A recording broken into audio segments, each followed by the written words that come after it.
So now the story is like this. The story is like we did last week. You were here last week, Shmuley? I was here last week. Yeah, You were here? I either wasn't here last week or 2 weeks ago. I don't even remember anymore. Last week. Oh, but you were. You were on the call. You said. Yes, no. Last week was the week that Zevi was here. No.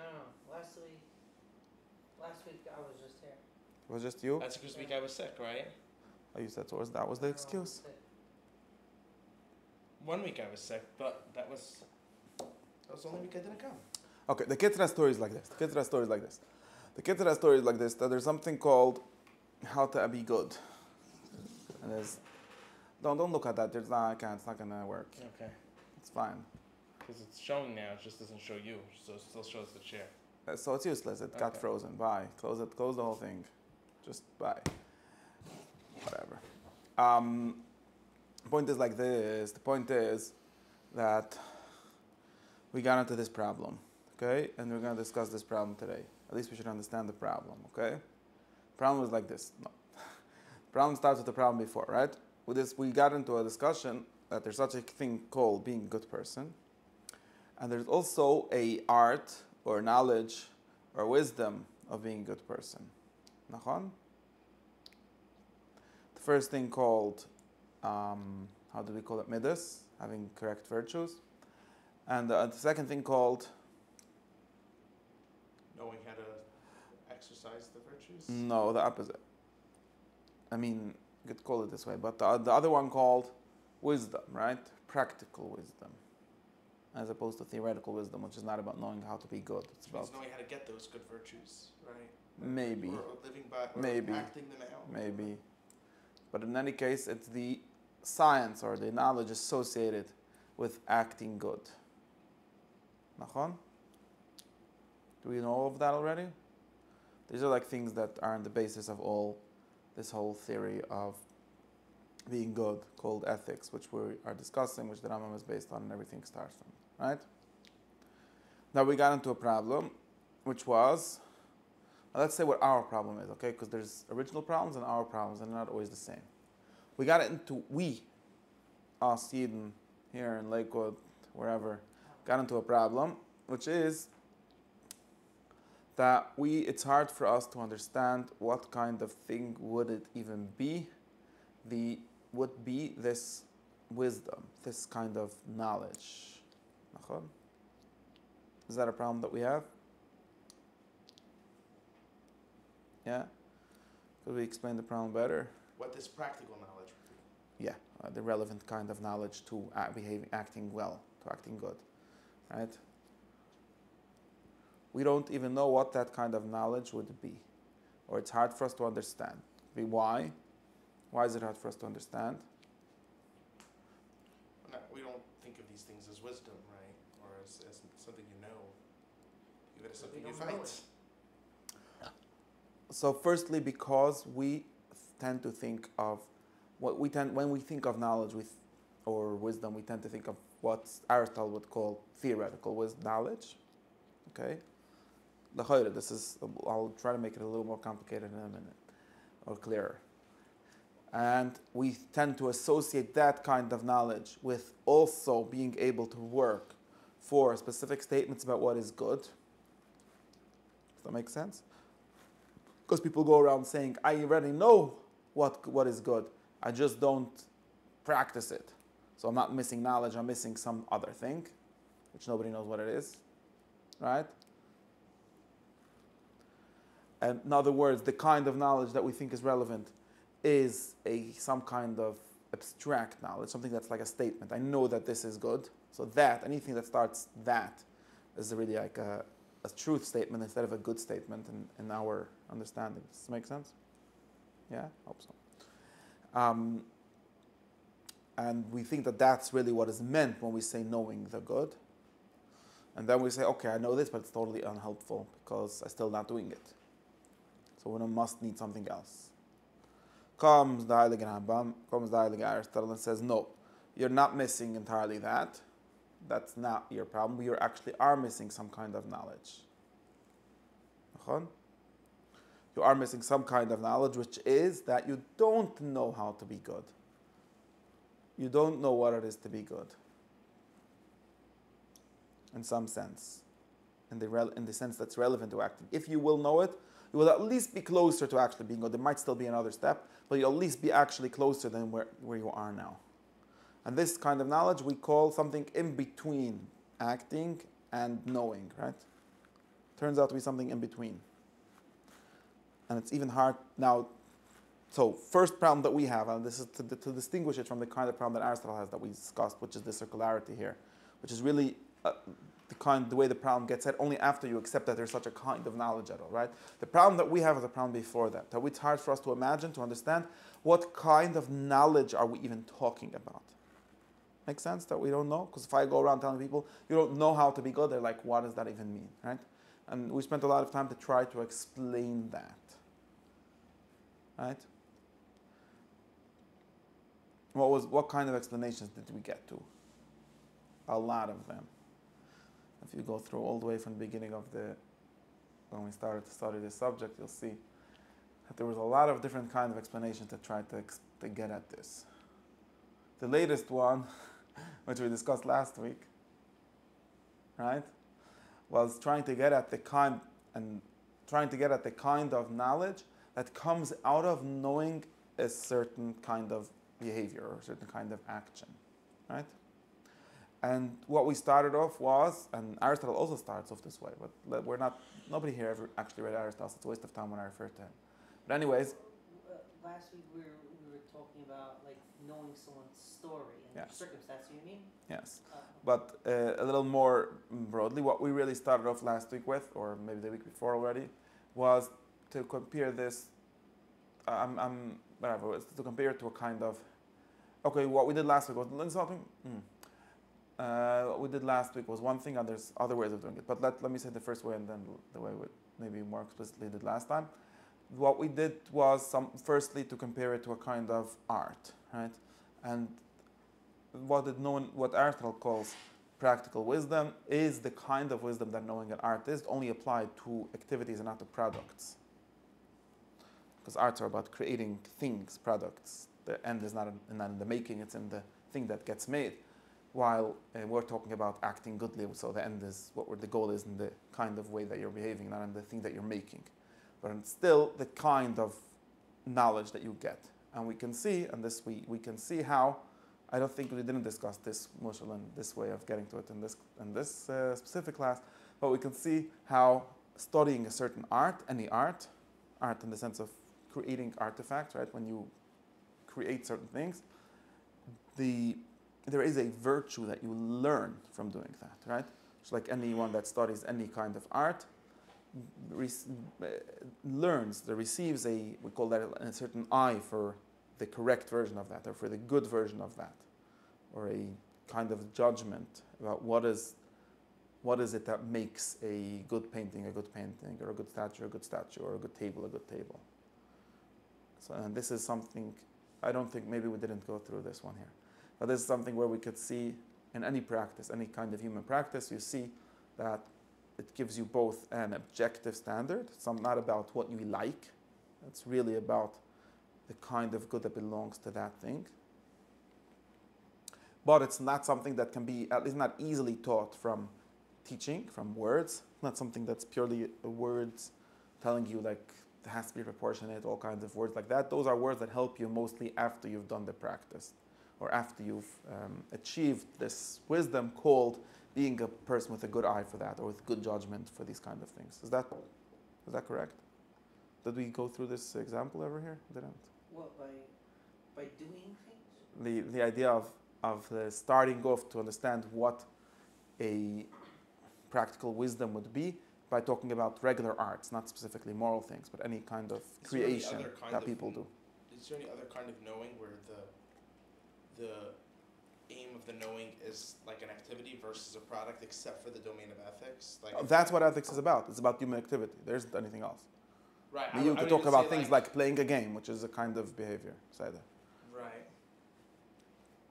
I guess they're not good questions, because like how to be a Okay. Yeah, that's an ethic. How to be a warrior, how to be a good. All of these things are ethics. Okay. How to be a good warrior, how to be a good person that works in the service industry, how to give good service, how to be a good soldier. All these things are literally virtues. That's exactly what we mean when we say virtues. Not anything more, not anything less, or at least that's where we start. And what does that mean? No, I'm not saying what it means. What I'm getting at is what the kind of thing it is, right? It's not easy to explain. Actually, it's probably impossible to explain. There are explanations, but they're not useful to anyone that doesn't have the experience. Does that make sense?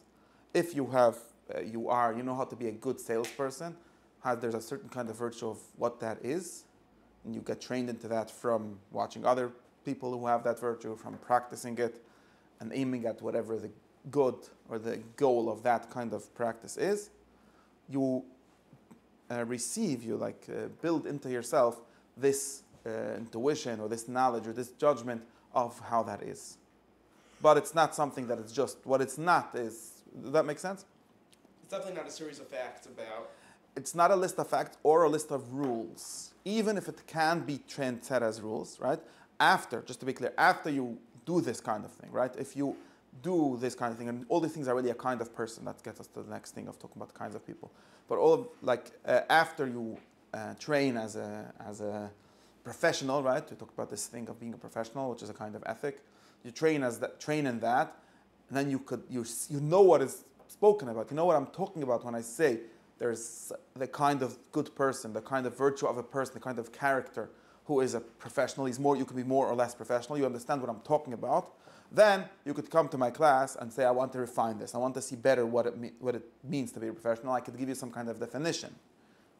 I could say that being a professional is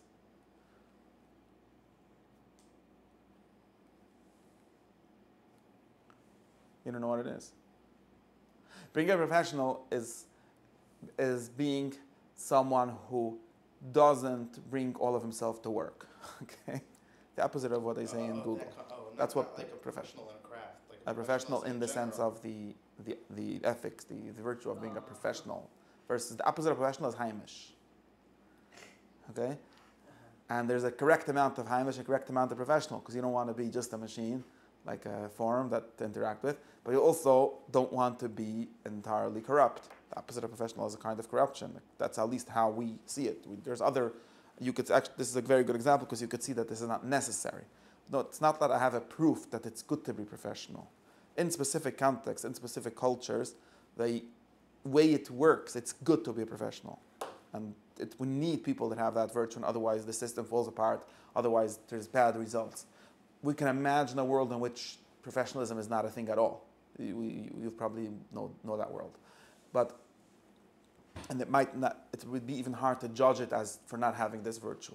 Not necessarily. But within the context, if you work in corporate America, then you're not going to survive without that. It's also a kind of good that they believe in. Right? It's good for a person, not the only virtue of a person, there's others, but it's good for a human being to be professional in his work. Right? You can be professional outside of it. Maybe it's not good to be professional outside of it. Maybe it is. Those are different questions. But my point is that you all know what I'm talking about when I say this, only because I give you some examples and because you've seen the practice or you know the practice. Some other person, it's very hard to even explain him what it means. Doesn't know that there's such a good, there's not such a kind of person. He never saw it, never heard of it. I give him this theory, you know what means be Heimish and be, so he's always going to give the very weird interpretation. It's a very good example because it's a virtue that we don't believe in Heimish land. But you could see how in other context it's a very good virtue, and how it's believed and how there's a practice until, and it's not like they just have it's not arbitrary. I'm going to get to this in a second.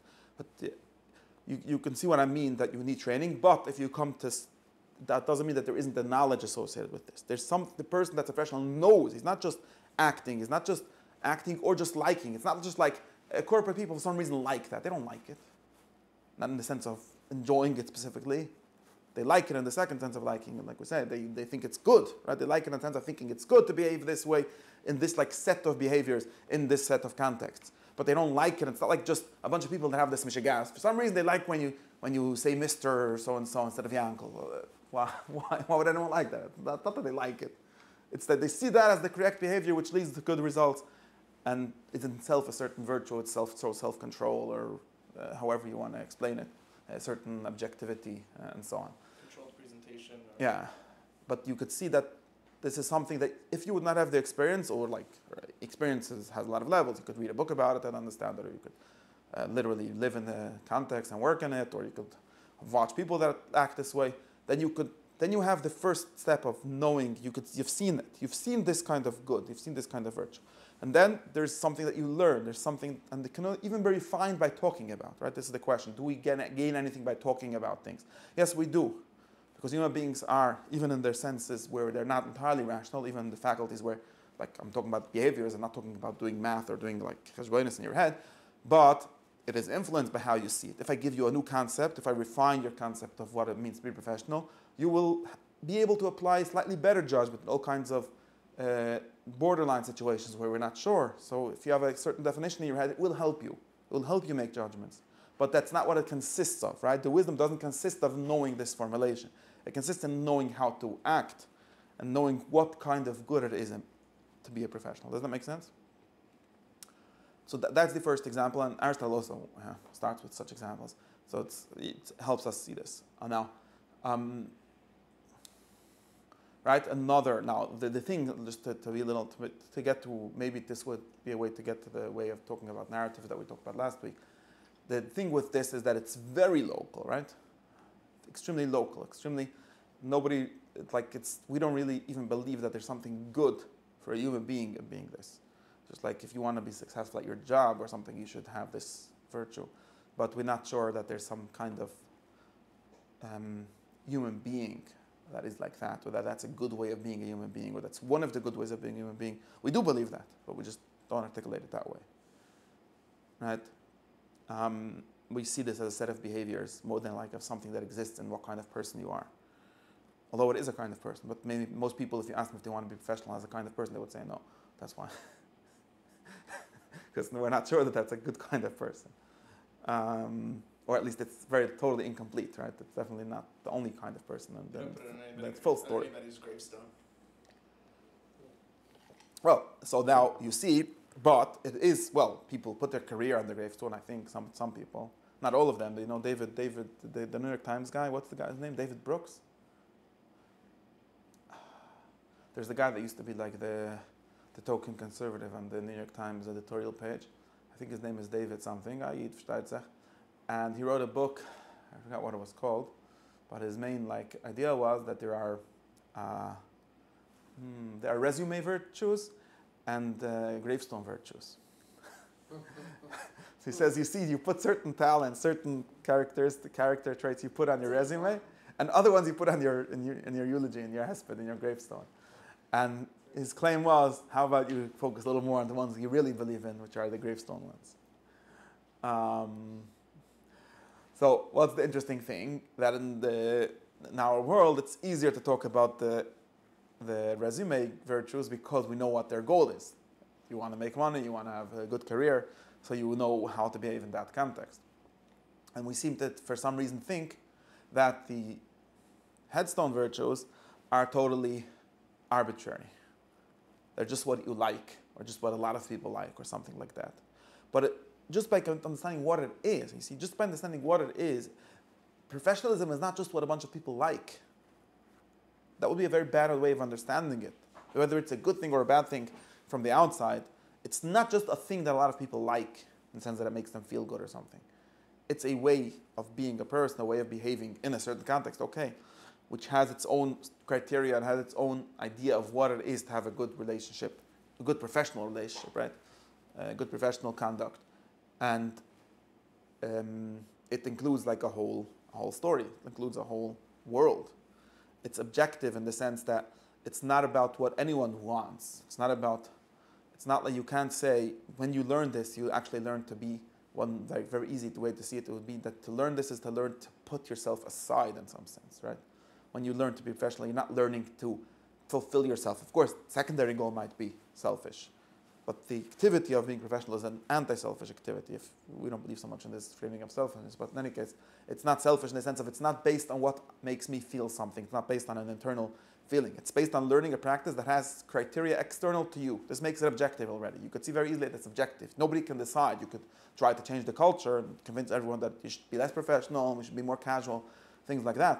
But whatever it is in this context, you can't change it, or at least not directly, not easily. It's something that exists outside of you and that exists in the context of this community of people that think that this is a good way, right?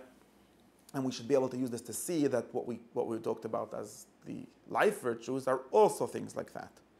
So what they're not is not something that I just made up, or it's something that makes me feel good or something like that. Just like being professional is not because it might make you feel good. Once you have the habit of being professional, you feel good when you behave successfully, excellently, right? Excellently in this way, in this context, when it's needed.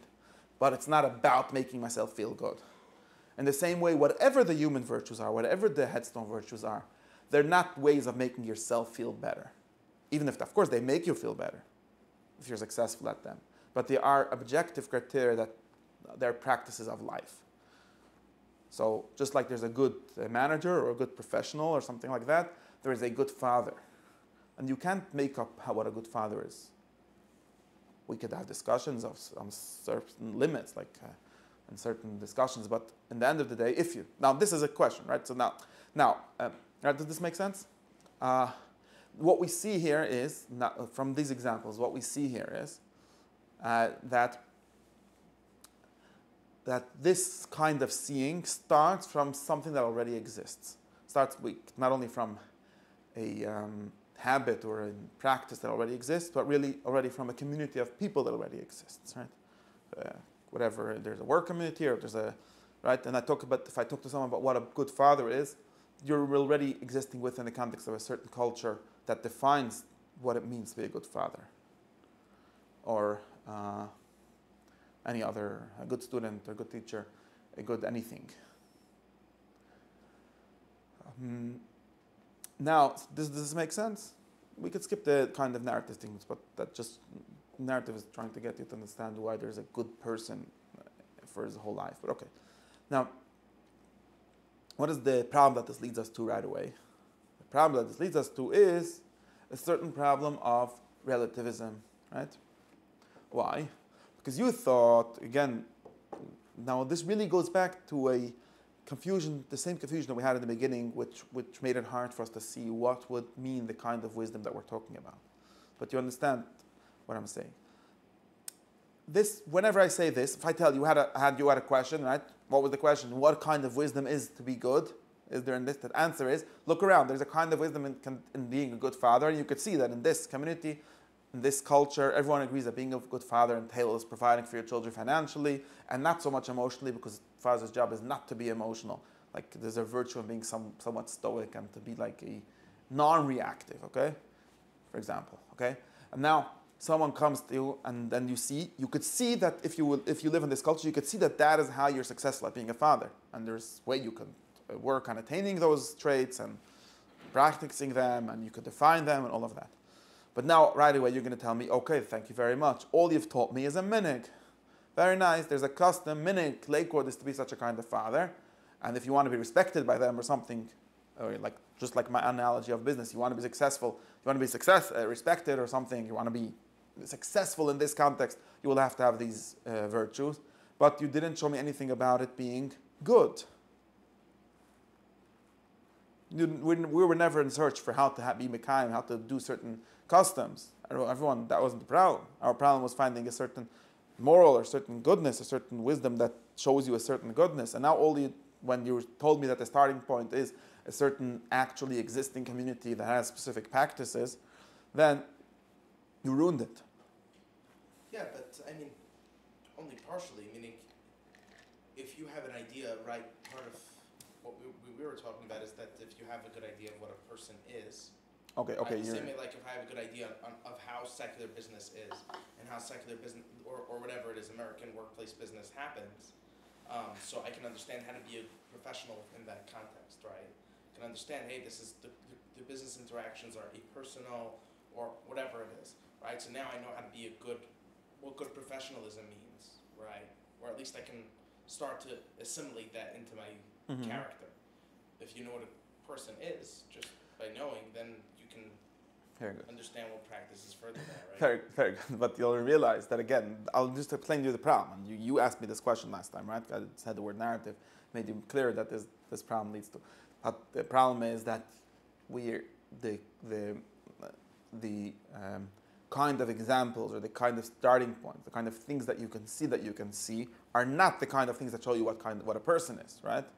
They're the kind of things that show you what a specific kind of person is or a specific community of people think it is good to be.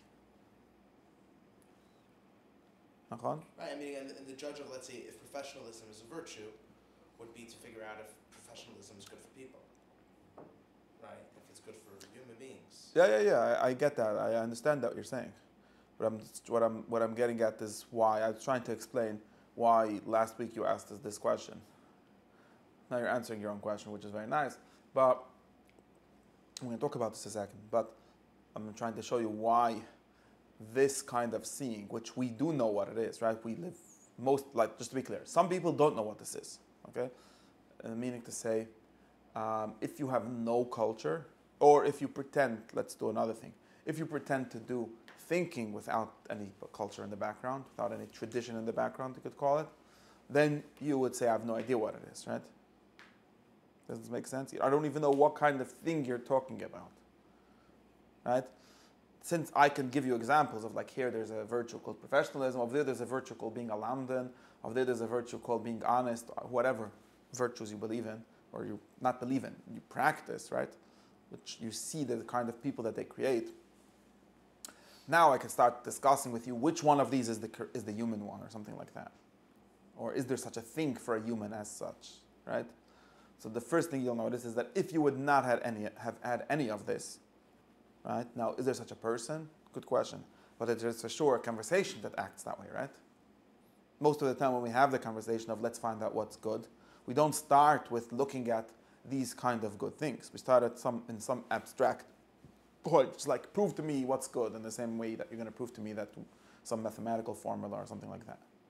So that we're denying that as a starting point, that there's a reason for doing that, right? That makes sense, because I'm not looking for what some people like or what some people think is good, even I'm looking for it really is good, right? So if either I wouldn't have such a context at all, and maybe in some sense, I'm not sure if this is true, but maybe in some sense many people, I don't really know those people, but there's like, you get the feeling from certain conversations that people have grown up like that, especially if you grow up in like, in a really like, how do you want to call it? And this like really hyper, like you should just be looking for your own good or your own, pursue your passion, things like that, which taken to the extreme is just a form of saying there's no criteria of anything, right?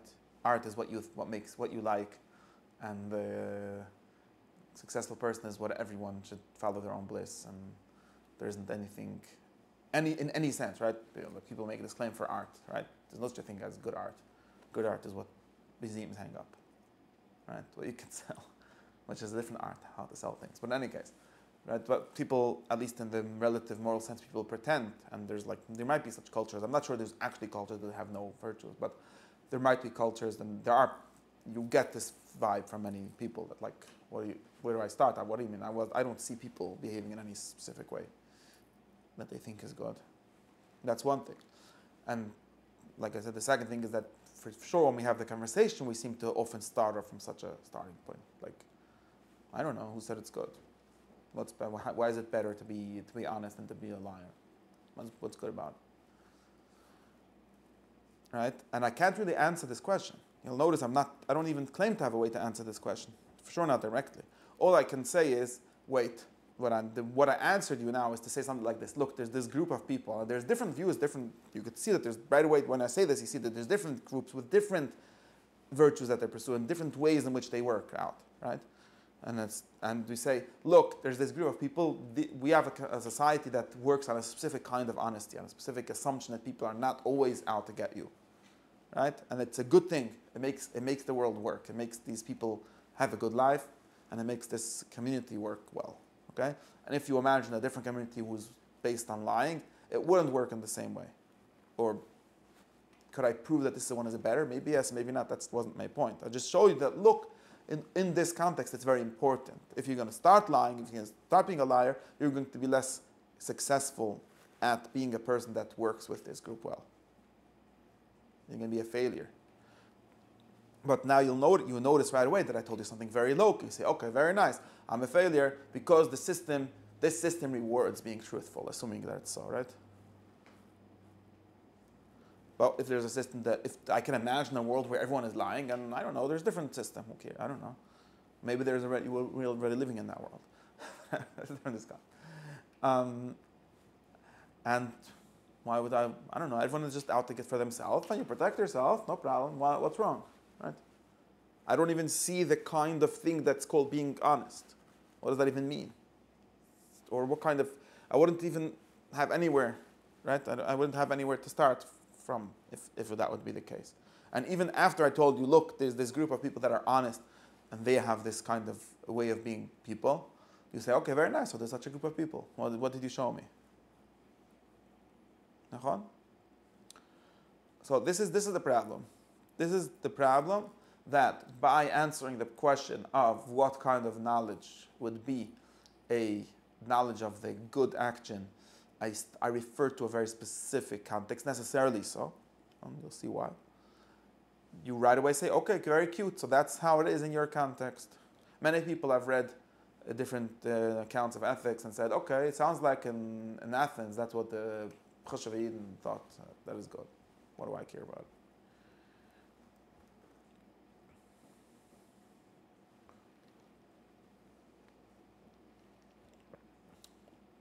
So, what's the teretz for this? So this is the question that arises, and you'll see very easily some reason why it arises, and like you mentioned, what supposedly is the answer, and why nowadays people actually do get very stuck on this and try to look for different ways, and we'll discuss a little bit of this. So, what happened was like this. So, I have to talk about at least three different steps, three different parts of the story. Okay, I'll give you some history to understand why it's like this. One part is, if you go back all the way to Aristotle himself, you'll see that he seems to be very comfortable with doing this kind of derivation. Like, yes, in our city, this is the minhag, this is how we see a good person. He doesn't even really think, he knows that there are barbarians. There's people outside who have bad habits, and they're just bad people. He very clearly associates, and he doesn't really talk about being a good, he never says, this is my book of how to be a good Greek. It's always about how to be a good person. But he doesn't really, people sometimes say he doesn't even realize that what he describes as a good person is really just a good Greek. And sometimes Jewish people or Christian people read it and say, what do you mean? I have a whole different list of virtues which makes a person a good person. Your ideal person is not my ideal person. And we could discuss different differences when we get to it. And like, very cute, but like, what's going on here? And there's something going on in the sense that he doesn't even think this is a problem. Right? So that's step number one. That's an interesting, it's a very important step to notice. In the next class, I'll try to give an explanation of what I think is really going on in that stage. Why he thinks it's not a problem, and why it could work to get somewhere real. But maybe we'll get to that.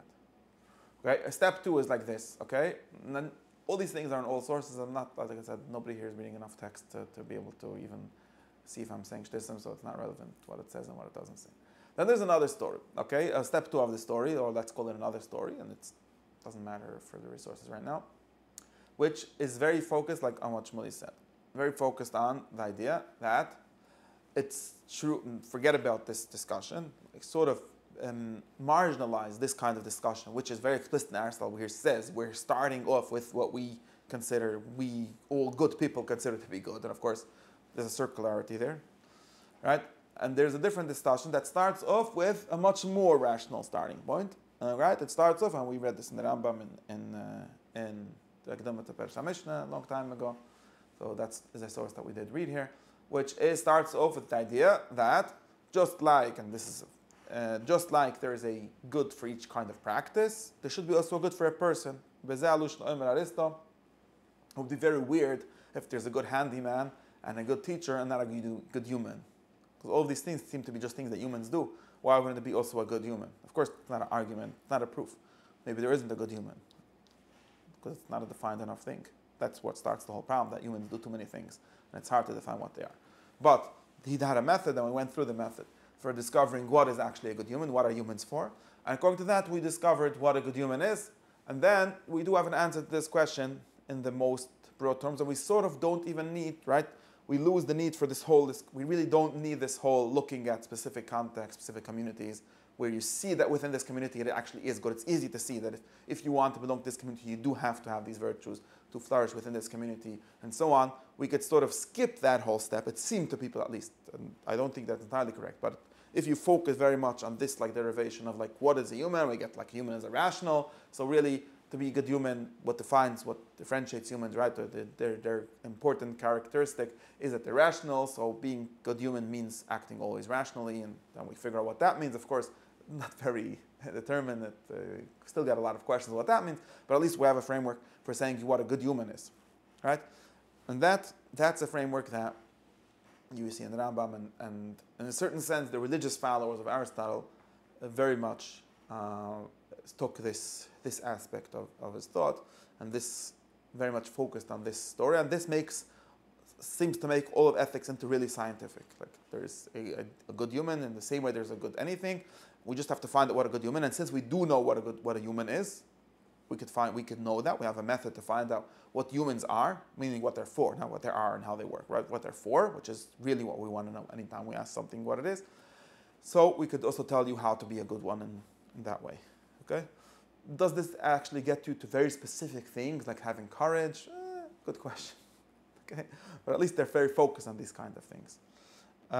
Now, that's another step, okay? You get that, right? We've done some work on this. Now, according to that step, it's interesting to think. So why did Aristotle then say, right? He did say that, and the Rambam didn't copy this from him. He did, maybe Miramis, I don't know. But he did say that if you didn't have a good education, you're not going to get anything from my drusha, from my learning ethics. According to this, he should have been able to get, right? Because anyone who understands well enough could understand that a human being is for this, and therefore you should focus on that, and so on. It seems to be a logical derivation. It doesn't seem to be correct what he says then, that in order to start with ethics, we need to have a good upbringing as a starting point. Right? And there's a question. This strong emphasis on that didn't exist in these people that followed him in that way, in the same way, because of this. Now, what happened later? Did we discuss this? I don't remember. That's the second story, okay? So you see the two things. A third thing that happened, a third maaseh shayu kachoyu. That, for all kinds of reasons, as you know, people stop believing in their existence of a human nature, or a nature for everything, for anything. And we call it for human nature. Actually, sometimes people did believe there's a human nature, but there isn't a nature for anything else. Some people didn't believe that there's a nature for anything else, but there is a for human, and the opposite. But in more or less, people, and for various reasons, what's known as the new science and so on, in modern science and modern psychology, which is a part of science, all of that comes together to people mostly stopping to believe that it would be a possibility to find out what humans are for in the natural scientific sense. Nachon? That's something that happened. What do you mean by that? The goal of the human? It's just history. Historical story. If you read, people say all kind of things like, I don't have one argument now that says this, but people in the sense there was like Darwin, for example, would tell you that this would be a very clear example. Darwin would tell you there's no such thing as human because there's no such thing as anything. Humans is just whatever survives this process of evolution. While Aristotle very clear thinks there's such a concept, there's like a nature, like a form. There's something called being a human, which is what makes humans human and what they're for. And he said they're not for anything. They're just for winning the survival game. For example, you could see very clearly how that's does not necessarily so. You could still have evolution together with this, but you could see how that view, that metaphysical view, is anti the view that there's such a thing as human nature, right? And so on. And but that's not the only reason. There's a lot more going on, and basically, if you ask, and there's also, I have to say, there's also a politics, a ethics, or more of a politics than an ethics that goes along with this, right? That's very connected with this. If you go around telling people that they're less of a complete human, right? Because this whole theory tells you how to be a perfect human being, right? And then you say anyone that isn't ethical in my sense is less of a human being, right? And then you get accused by everyone for being a Nazi because he just dehumanized a bunch of people, or maybe all of them. Like the Rambam, these like extremists, like said, there's like 5 humans in the world, everyone else is potential humans. And you get accused for being extremely elitist and extremely all kind of things that are said nowadays to be very bad.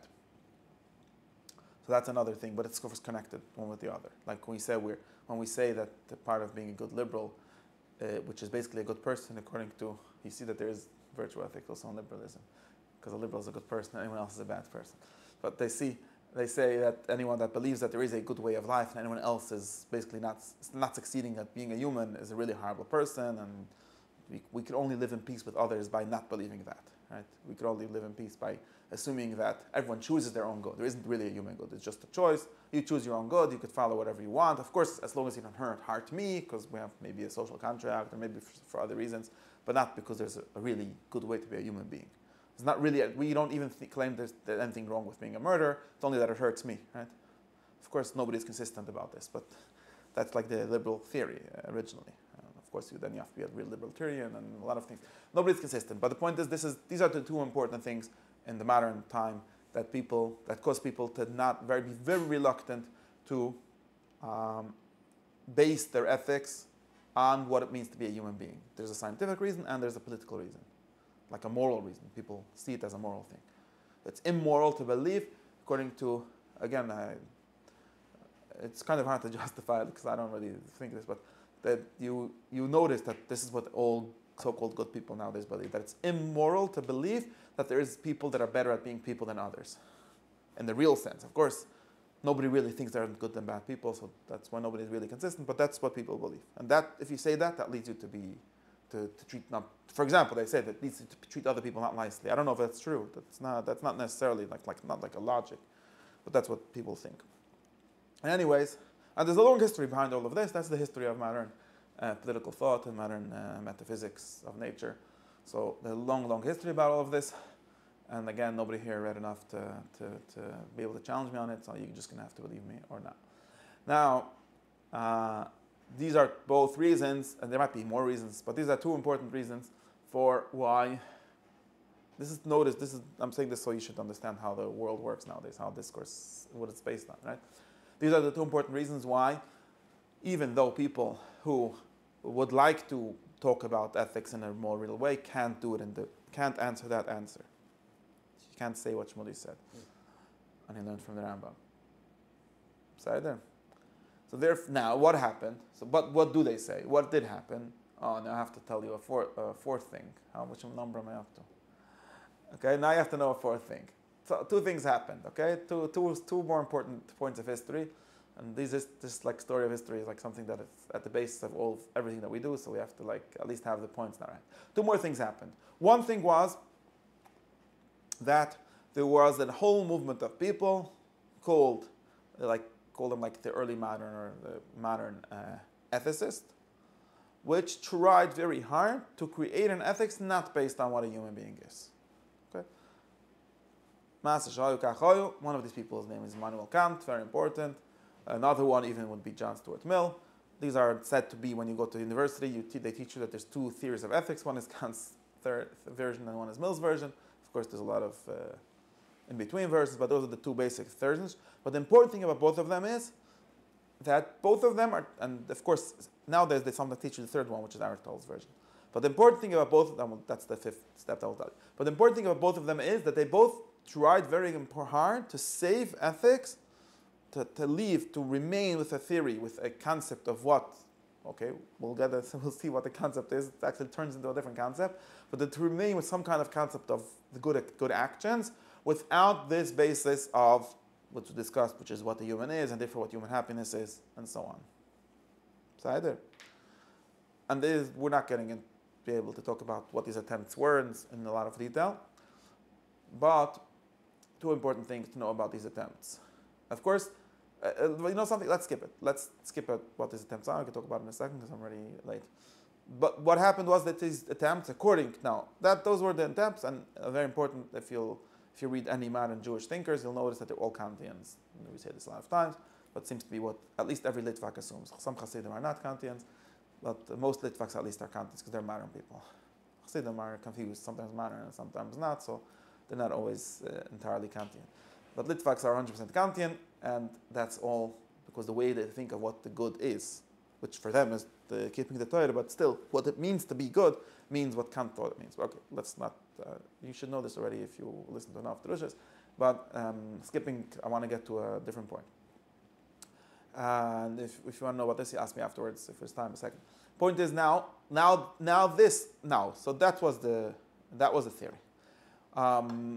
What happened with these attempts is that they failed. At least that is the presumption of the whole school of thought that we are trying to repeat and learn from when we're trying to understand the Rambam, which is based on Aristotle and all these ancient, old kind of thoughts. Their main contention is that this saving of ethics from not having metaphysics and from not having politics didn't work for various reasons, and we should get into some of the reasons, but they didn't work. In other words, they say Kant doesn't teach you how to be a good person, nor does John Stuart Mill. So, therefore, and if you read Alistair McIntyre's book, he has specific problems of why he thinks it failed and so on. The tzachakal is that they think that all these things fail. So we end up back in a very hard place, which is that either we have no idea of what is good is, so basically we're back to saying what many people seem to be happy saying, that you just do whatever you want, and that's not possible anyways, we discussed once, but that's a different discussion. Or we didn't have another solution. So came a bunch of Chachamim and they tried to do something like this. This is the interesting thing that happened. They tried very hard to start talking about ethics in a Aristotelian sense, in an ancient sense. Now, what did they do? So this is the important thing. This is the important thing, and this is, I think there's something very useful, but there's something missing. The important thing is like this. So we're going to have to bring in at least one point of what the new way was and where Aristotle differs. One important thing is that Kant and Mill, although they have very different versions of what it means to be good, they share the same demands for what ethical theory has to be. And that demand is that it should be universal. Naya klal. And you'll notice, this is very important, you have to notice this, that until these Zman Gedoyle Achronim came, nobody has such a demand from an ethical theory. It's weird that they didn't have, or not in the same way that we have it. They had it, but in a different way. What does universal mean? Universal means that according to Immanuel Kant, and this is explicit, if you read like his, not only that, like Kant's idea of what ethics is actions that are universalizable, right? Kant famously said that what's the categorical imperative, what you need to do, what you are obligated to do by virtue of being a rational being is do the things that can be a general rule, right? That's what you have to do. So he's like, and John Stuart Mill doesn't say you have to do it. He says you have to do the things that will cause the most pleasure for the most people. But again, he's starting off, his search is for something that is a universal command, or according to Kant, or universal desire, according to Mill, but still something that is a general abstract rule, which is what he understands to be something universal, and that's what makes it true, that's what makes it real, that's what makes it objective. Otherwise, he says, you're just following your bliss and doing whatever you want. That's not ethical, right? And this is also why Kant goes so far to accuse Aristotle of not being ethical, right? Because Aristotle said that you should follow your bliss, okay, your happiness. According to Aristotle, ethics is about becoming the best kind of person, which is the happiest kind of person. Says Kant, what's ethical about that? That's just selfish. Putting happiness as the goal. But what we notice here is that there's a new demand. Aristotle didn't think that this is an important demand, and his ethics didn't work in the way of looking for something universal. Okay, so so you see something very interesting happening, which is that we have to, of course, think a lot more about what it exactly means for something to be universal and in which ways. But we see something very interesting happening was that because, now remember that Kant denied Aristotle's metaphysics, said there aren't really ends in nature and so on. And people want to reform, but also he just assumes this, not only assumes it, he tries to prove it. So we see something interesting. Because we don't believe in, we can call it inherent teleology, right? We don't believe in nature having ends, nature having its own good, which is what Aristotle meant when he said human happiness. He didn't mean searching, right? Kant almost seems to think that what that means, it does make this mistake, but he almost seems to think that that means just looking for being happy, which is not good. But it does think, for Aristotle, that's something objective. And because we lost this kind of science, this is the sheer assumption of the moderns. We don't believe in that kind of science. It's not true. As they say, it's not true. Therefore, we end up either having the low kind of thing that's, of course, not ethical, which is just following what makes you happy. John Stuart Mill tries to even have that and still claim to have an ethical theory, because it's not, he tries to make that objective, like what makes everyone pleasure. But in any case, the only way we can have something that even pretends to be ethical is by having something entirely outside of nature, transcendent. This is why Kant's, both his theology and his ethics, are in some sense more transcendent than Aristotle's. Sometimes people claim that it's Platonic. Because his idea of what is good is not what is good for a human being, for any human being. He doesn't start by looking at humans or at human communities or what makes people happy or anything like that. He starts at looking at what can be a general rule for, maybe it could even be a general rule for God, right? You'll notice that according to Aristotle, God can't, there's a very important difference. You'll notice that modern Jewish thinkers all are worried with the question if God has to be ethical. According to Aristotle, this question doesn't make any sense. You could watch my course with Antonio, which talks about the Platonic view of this. In what sense can God be ethical? And we have this idea of emulating God, and then if God is ethical, what it would mean. Okay. But in any case, what Aristotle means by ethics, God can't have, because ethics means the perfection of a human being. God isn't a human being, it doesn't need to be perfected, even in the sense that he's not human. So this whole discussion doesn't make sense. But according to Kant, it sort of makes sense, because if ethics is an obligation to act in a very universal sense, entirely abstract sense, maybe that's even bigger than God, and maybe that's what God means, whatever, all kind of things. You could see that this is something so divorced from humanity, so divorced from where humans actually live, but that's what he needs for ethics to be real, for them to be objective, okay? Now, you understand this step? Now, since the fifth step, the final step, which we're talking about, is that people realize that this doesn't work. It doesn't work both because it puts a too high demand on itself, for one reason. You'll notice this, I noticed this very much in the Muslim movement, right? Or people like Ashlag or other people, or even some versions of Hasidus like Kotzk, where you see that they have a very Kantian demand of themselves to be entirely altruistic, non-selfish, to mean God. They interpret Lishma and so on as doing things for something else and not for you. And then they realize that that's impossible. It's not human. It's not possible. You're stuck in a loop. Because why are you doing it? Because because it makes you feel good. Okay, so it's for yourself. So you end up with such messed up psychologies, and it turns out to be basically an impossible demand. And of course, then maybe you have to accept Jesus so he should save you from these impossible human demands, okay, and so on. But this is something that happens. So that's where one way we can see it stops. And not only that, so that's one problem. Okay, it's impossible. Another problem, another problem is that it's not useful. Okay, even in the sense that let's say put this as a goal, it doesn't actually make us good. Because the problems that we have for making good are a different one. The problems, the kind of dilemmas that we have, right? When we talk about moral dilemmas, which is another very modern construct. But the kind of questions that we have, how to act, none of them are solved by saying don't be selfish. You'll notice. None of them are solved by saying act according to a general rule. Almost none of them are solved. We have to invent different intermediate rules between that and like our actions to make any sense of anything. Most of our problems are about our character, actually. Most of our problems are about how to behave in specific contexts. We don't ever have the problem of how to behave in the universal context. Unless you're a God, maybe then you'll have the problem. But human beings always have problems of how to act in specific contexts, not in universal contexts. Why would Kant's idea of me acting in a universal way be a moral idea? It's not even clear that it's at all moral. And this is why I'm not going to make... sense that there's nowhere it finds substantiation, like there's no... It's not useful. There's no non-context... Nobody has become a good person by working with Kant's way. At least that's the claim. Or very few people. Kant doesn't claim it does either. He claims that you just do the right... Thank you very much. And therefore his details are... his details of his ethics are not actually Kantian. They're just Christian and Lutheran. Where did he get the idea that it's bad to lie? Not from his thing, because I could just as easily invent a theory that it's good for everyone to lie.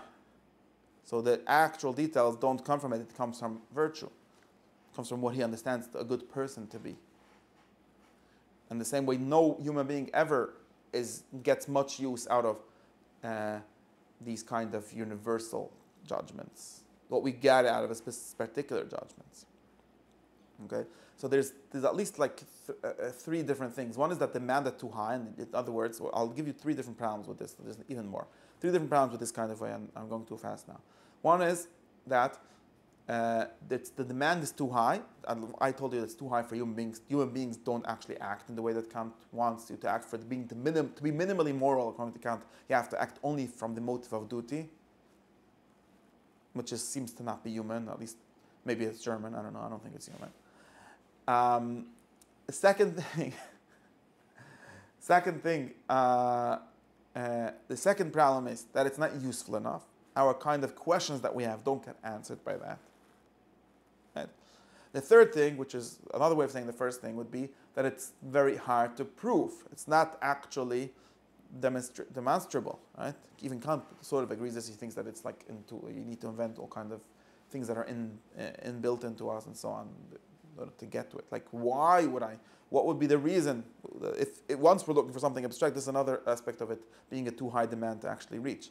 If we're looking for something entirely abstract, where's the proof for this? Who told you? What are you reasoning from to get there? Yeah. Well, did God tell you, thank you very much, then you're back. But if you don't have like a literal revelation, and Kant sort of does have this answer. Kant's answer is that God told us. Even though he told us by giving us this idea, but he only gave the idea to Kant. He doesn't actually give the idea to anyone. So, but in any case, if it's like supposed to be rational, it's not rational. Nothing proves that it should be, right? So, these are at least three ways in which this kind of ethics fails. Okay? If you want to do the other version, the utilitarian version, there's even more problems with it, but we're not getting into that. So, the point of this is, so therefore, then came the newer people, and a bunch of other problems, but these are like the main, I think these are some of the main problems. Came a whole movement of people, like Elizabeth Anscombe was maybe one of the first in the 20th century to say this very explicitly, and then a whole bunch of other tzaddikim, and they all said that we've got to return, if we want ethics to be a thing at all, which we seem to want, we can't do these ways. We can't support either Kant or Mill or any of these meta-ethical positions. What we end up when we do that, and this is also part of history, what we end up when we do that is with something called emotivism, or saying that all ethics boils down to saying I disapprove of something because I don't like it. So we're back to not ethics, basically. Therefore, because we can't reach the demands of Kant, and we can't have anything in between, so therefore it's either that or nothing. So they said that we're going to try to go back to the old-fashioned Aristotle way. That's what happened. Well, that's what some people tried to do. Because now, what problem do they have? But they still have very strong belief that we don't believe in true ends in nature, and still have a very strong belief that we can't have a politics based on what is good for humans. These two beliefs, almost none of these people that we read, that we're referring to, are courageous enough, or whatever you want to call it, to throw away those beliefs. And they're explicit about it. They say, we can try to be Aristotelians, but we're neo-Aristotelians because we do not accept Aristotle's metaphysics. And there's a big debate in this neo-Aristotelian virtue ethics theorists, to what extent this is actually possible, right? Some interpreters of Aristotle claimed that, no, it doesn't work. Aristotle's ethics is based on his metaphysics. If you want to be Aristotelian, you have to accept Aristotle's metaphysics. Of course, there are Catholics, people, Thomists, who do that. And maybe some Jews that do that. I don't know of any very, very good ones. But otherwise, I mean, of course, Chassidus basically is a kind of that and so on. But they're not part of this conversation for some reason. Or you can have something else. You can't have Aristotelian ethics. The big claim, and this I think it's an important claim, the big claim of neo-Aristotelians is that you could have an Aristotelian ethics without an Aristotelian metaphysics and without an Aristotelian politics or whatever that is, not clear. You just don't have the final component of it, meaning you Exactly. just have And what we discussed, so very important, important. What we discussed about showing you how it's normal. So this is important because I like this, because this is actually something Aristotle himself liked, and it's very useful. We need to try to start from normal every day and looking around at how the world works and how people are becoming good. And what these people very much try to do is to show how if you just normal, you don't have to, if you start with metaphysics, it's not a good place to start. I agree with this. But you might have to end there, but that's a different discussion. That's my next class, but Aristotle starts there and doesn't end there. But these people, they all did a very important service, which is they tried as much as they could to show without doing this metaphysics, without saying, I know what a human is and therefore this is how you should act, without saying that, just by making arguments that make sense to modern ears, because when you say this, I know what a human is, it's not, besides for the just believing that it was disproven by Chvais also it just doesn't make sense. People don't know what that means. Right? Most people that didn't come to my class don't know what that means. So therefore, they try very hard to give you different language and different words for talking about what it would mean, practices of the good, what would moral practice mean, what would moral wisdom mean, without starting off with some metaphysics that nobody understands. And all of these languages, which I discussed, the language of narrative and the language of learning, receiving an eye for certain art, all these kinds of things are part of that attempt. And of course, because of it refusing to accept a one criteria of what human nature is, they all end up with questions of pluralism. But this is by design. Because they don't. This is by design. They sort of want to end up with a certain pluralism. Of course, there's a problem. There's also ways of solving it. I have to talk about both ways of solving it and how I think the original way of doing this was. But this is by design that we end up with these problems, because in some sense, at least, some of people might say, no problem, maybe there are many ways of being a good person, but all of them will need this kind of wisdom. This is also indeterminate, meaning there is no... And maybe there isn't a way to... maybe it's not important. Maybe we don't have a way to decide between two versions, between two cultures, which is the correct culture, or we don't need to do that because... was there ever a person without culture? There isn't really such a person. There are people... How would we diagnose a bad society in this way? We wouldn't. We wouldn't. It's not something that they're interested in doing. Just to be clear, this is by design. Martha Nussbaum wrote a whole thing, critical of McIntyre. Basically, this is by design. The liberal belief is that we shouldn't be doing this, remember. So they don't want to end up to be able to do that. They don't want. If you don't want, then you can't do anything. So I'll just explain it's by design. And I think that there's a great value in these arguments because we need to have ways to start off with talking about these things without accepting a whole metaphysics that is hard to explain and maybe true or not true. That's a different question. But it's by design that we end up with a question of pluralism, and there are also valuable responses to why that's not a problem. Because the important question is, why doesn't that mean that you don't have an ethical theory at all? Why aren't you just relativist? Right? Why aren't you just saying that ethics means whatever anyone likes or whatever any group of people likes, which is not much better. So there are both valuable responses to that in some sense, and what did I say? And some good responses for why. So in other sense, why we don't really need, and then we have to get to this. And so these are two things that we have to do still. We have to discuss why the sort of modern demand for ethics being universal, which is what we're really talking about here when we say this is if there's two, then it's a problem. It's not entirely sure. I'm not. So let me finish because I see it's already 10 o'clock. One thing is it's not clear that it's really a problem at all, right? It's not clear that ethics means something that all humans should do because they're humans. At least when we get down to particulars, we might make a difference between a very general description of the theory and a particular things of what you should do.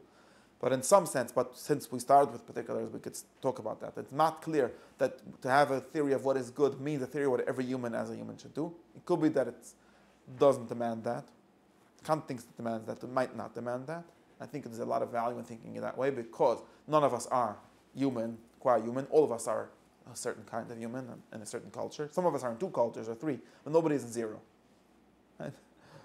So the interesting question is actually to know if you're in two cultures. The interesting question is how to navigate that. It's not really an interesting question to figure out what to do if I wouldn't. People think that that's the question. People always think the question of prove me something is if I would have been born without a culture, what would I have done? Like I said, the people think the proof for anything would have to be like that. But it's not clear that that's the kind of proof that we need ever. And we have to discuss this. And secondly, that's one thing, and there's a lot of important distinctions to be made here. And there's also option of just, yes, accepting the metaphysics, and then we have less of this problem. Of course, we still have problems, just to be clear. We still don't know very easily what to do.